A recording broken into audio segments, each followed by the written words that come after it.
సింహరాశి వారు ఈ సింహరాశి వారికి ఈ వారంలో మొత్తం 3 గ్రహాలు మాత్రమే అనుకూలంగా సంచరిస్తున్నాయి. అయినప్పటికీ మంచి ఫలితాలని లాభాలను మీరు అందుకుంటారు. 6 గ్రహాలు ప్రతికూలంగా సంచరిస్తున్నాయి కనుక కాలం మీకు వ్యతిరేకంగా నడుస్తుంది. మౌనంగా వృత్తి ఉద్యోగ వ్యాపారాల యందు మనస్సు లగ్నం చేయడం వల్ల మీరు మరింతగా మంచి ఫలితాలు పొందగలుగుతారు. షష్టంలో కుజ సంచారం వల్ల గట్టి పోటీని ఎదుర్కొంటారు. కొన్ని వివాదాలు పరిష్కరించుకుంటారు. భూవాహన లాభాలు అందుకుంటారు. రియల్ ఎస్టేట్ రంగంలో కూడా మంచి అవకాశాలను అందుకుంటారు. సప్తంలో బుధ సంచారం ఉంది. జన సంబంధాలు పెరుగుతాయి. మీ మాటకు విలువ పెరుగుతుంది. స్థిరాస్తుల నుంచి లాభాలు అందుకుంటారు. వ్యాపార అభివృద్ధి, ఆర్థిక అభివృద్ధి బాగుంది. లాభంలో గురువు సంచరించడం వల్ల మీ ఆలోచనలు కలిసి వస్తాయి. సంతానం విషయంలో శుభవార్తలు అందుకుంటారు. విద్యార్థులు మంచి ఫలితాలను అందుకుంటారు. సమాజంలో గౌరవ మర్యాదలు కూడా అందుకుంటారు.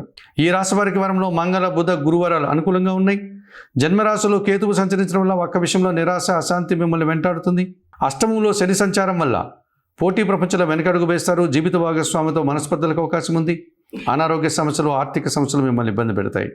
దానాలు ఇచ్చేటువంటి క్రమంలో శనివారం రోజు వయోవృద్ధులకు నల్ల ద్రాక్ష కానీ నేరేడు పళ్ళను కానీ దానం చేయండి. స్తోత్రపారాయణ విషయంలో బిల్వాష్టకం ప్రతినిత్యం చదువుకోండి.